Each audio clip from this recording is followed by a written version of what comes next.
ನಮಸ್ತೆ. ಲಾಸ್ಟ್ ವಿಡಿಯೋದಲ್ಲಿ ledger create ಮಾಡೋದು ಹೇಗೆ ಅನ್ನೋದನ್ನ ನೋಡಿದ್ವಿ.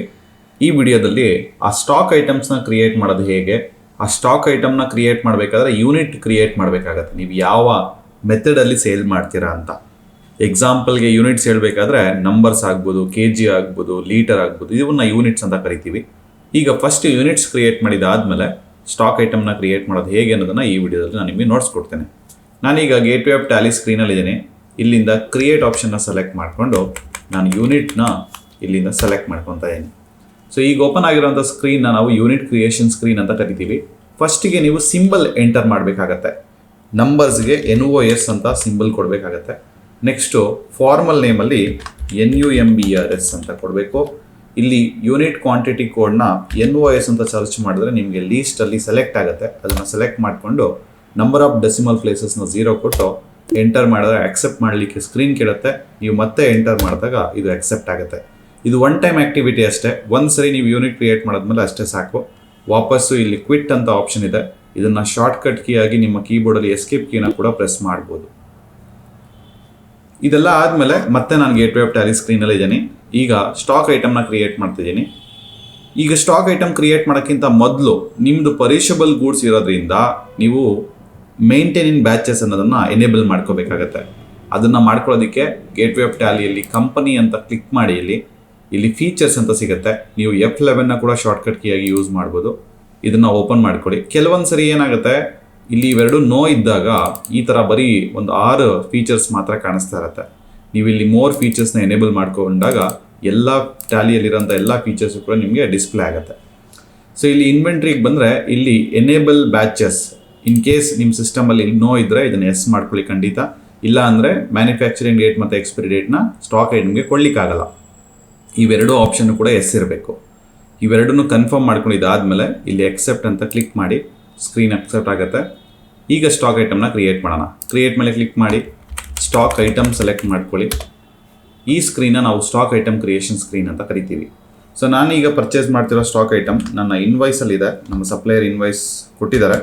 ಆ ಇನ್ವಾಯ್ಸಲ್ಲಿರೋ ಥರನೇ ನಾನು ನಿಮಗೆ ಇಲ್ಲಿ ಟೈಪ್ ಮಾಡಿ ನೋಟ್ಸ್ಕೊಡ್ತೀನಿ. ಅದಾದಮೇಲೆ ನಿಮಗೆ ಅಲಿಯಾಸ್ ಕೇಳುತ್ತೆ. ಇನ್ ಕೇಸ್ ಶಾರ್ಟ್ ಫಾರ್ಮಲ್ಲಿ ಯಾರೋ ಹೆಸರಿತ್ತು ಅಂದರೆ ಅದನ್ನು ಕೊಡಿ. ನೆಕ್ಸ್ಟ್ ಇಲ್ಲಿ ಗ್ರೂಪಲ್ಲಿ ಅಂಡರ್ ಪ್ರೈಮರಿ ಕೊಡಿ.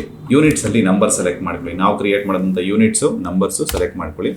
ಒನ್ಸ್ ನೀವು ಯೂನಿಟ್ಸ್ನ ಸೆಲೆಕ್ಟ್ ಮಾಡಿದ ತಕ್ಷಣ ಇಲ್ಲಿ ನಿಮಗೆ ಅಡಿಷ್ನಲ್ ಡೀಟೇಲ್ಸಲ್ಲಿ ಬರುತ್ತೆ, ಮೇಂಟೈನಿಂಗ್ ಬ್ಯಾಚಸ್ ಅಂತ. ಇನ್ ಕೇಸ್ ಸಪೋಸ್ ಈ ಆಪ್ಷನ್ ಕೂಡ ಬಂದಿಲ್ಲ ಅಂತ ಅಂದ್ಕೊಳ್ಳಿ ನಿಮ್ಮ ಸಿಸ್ಟಮಲ್ಲಿ, ಅವಾಗ ಏನು ಮಾಡಬೇಕು, ಇಲ್ಲಿ F12ಅಲ್ಲಿ ಕ್ಲಿಕ್ ಮಾಡಬೇಕಾಗತ್ತೆ. ಕಾನ್ಫಿಗರೇಷನ್ ಹತ್ರ ಕ್ಲಿಕ್ ಮಾಡ್ಕೊಂಡು ಈ ಆಪ್ಷನ್ನ ಎಸ್ ಮಾಡ್ಕೊಳ್ಳಿ. ಇಲ್ಲಿ ಆಪ್ಷನ್ ಇದೆ ನೋಡಿ, ಮೇಂಟೈನ್ ಸ್ಟಾಕ್ ಐಟಮ್ ಇನ್ ಬ್ಯಾಚಸ್. ಇದನ್ನು ಎಸ್ ಮಾಡಿರಬೇಕು ನೀವು. ಎಸ್ ಮಾಡಿದಾಗ ಏನಾಗುತ್ತೆ, ಆಟೋಮೆಟಿಕ್ಲಿ ನಿಮಗೆ ಆ ಆಪ್ಷನ್ ಬರುತ್ತೆ. ಅದಾದಮೇಲೆ ಅಕ್ಸೆಪ್ಟ್ ಮಾಡ್ಕೊಳ್ಳಿ. ಮೇಂಟೈನ್ ಇನ್ ಬ್ಯಾಚಸ್ ಎಸ್. ಕೆಳಗಡೆ ಕೇಳುತ್ತೆ ನಿಮಗೆ ಟ್ರ್ಯಾಕಿಂಗ್, ಮ್ಯಾನುಫ್ಯಾಕ್ಚರಿಂಗ್ ಡೇಟ್ ಟ್ರ್ಯಾಕ್ ಮಾಡಬೇಕಾ ಅಂತ, ಎಸ್ ಕೊಡಿ. Next use expiry dates, yes ಕೊಡಿ.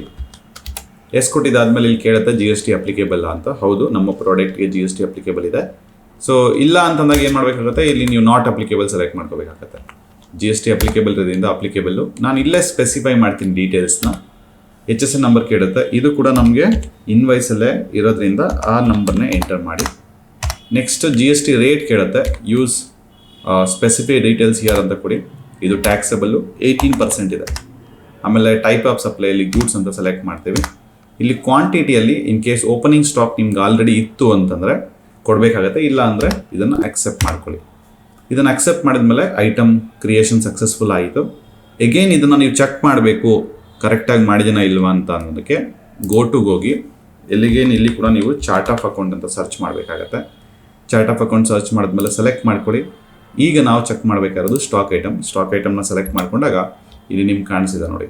ಇಲ್ಲಿ ನಾನೊಂದು ಸ್ಪೆಲ್ಲಿಂಗ್ ಅಂದರೆ ಲೈಕ್ ಗ್ರಾಮರ್ ಮಿಸ್ಟೇಕ್ ಮಾಡಿದ್ದೀನಿ. ವಿ ಸ್ಮಾಲ್ ಇರಬೇಕಾಗಿತ್ತು, ನಾನು ಕ್ಯಾಪ್ಸ್ ಮಾಡಿಬಿಟ್ಟಿದ್ದೀನಿ. ಇದನ್ನು ವಿ ಸ್ಮಾಲ್ ಮಾಡ್ತೀನಿ. ಸೊ ಮತ್ತು ಈ ಥರ ಕರೆಕ್ಷನ್ಸ್ ಇತ್ತು ಅಂದರೆ ಎಲ್ಲನೂ ಎಂಟರ್ ಮಾಡಿಕೊಂಡು ಲಾಸ್ಟಲ್ಲಿ ನಿಮ್ಗೆ ಇಲ್ಲಿ ಅಕ್ಸೆಪ್ಟಿಗೆ ಸ್ಕ್ರೀನ್ ಇದೆ. ಏನು ಕರೆಕ್ಷನ್ ಇಲ್ಲ ಅಂದರೆ ಡೈರೆಕ್ಟಾಗಿ ಅಕ್ಸೆಪ್ಟ್ ಮೇಲೆ, ಇಲ್ಲ ಅಂತಂದರೆ ಎಂಟರ್ ಮಾಡಿಬಿಟ್ಟು ನಿಮಗೆ ಮತ್ತೆ ಅಕ್ಸೆಪ್ಟ್ ಸ್ಕ್ರೀನ್ ಬರುತ್ತೆ, ಅಕ್ಸೆಪ್ಟ್ ಮಾಡ್ಕೊಳ್ಳಿ. ಸೊ ನಿಮಗೆ ಕರೆಕ್ಷನ್ ಮಾಡೋದು ಗೊತ್ತಾಯಿತು, ಪ್ಲಸ್ ಸ್ಟಾಕ್ ಐಟಮ್ನ ಕ್ರಿಯೇಟ್ ಮಾಡೋದು ಹೇಗೆ ಅಂತ ಗೊತ್ತಾಯಿತು. ಈಗ ವಾಪಸ್ ಎಸ್ಕೇಪ್ ಕೀ ಪ್ರೆಸ್ ಮಾಡಿಬಿಟ್ಟು ನಾನು ಗೇಟ್ವೇ ಆಫ್ ಟ್ಯಾಲಿಗೆ ರಿಟರ್ನ್ ಆಗ್ತಾಯಿದ್ದೀನಿ.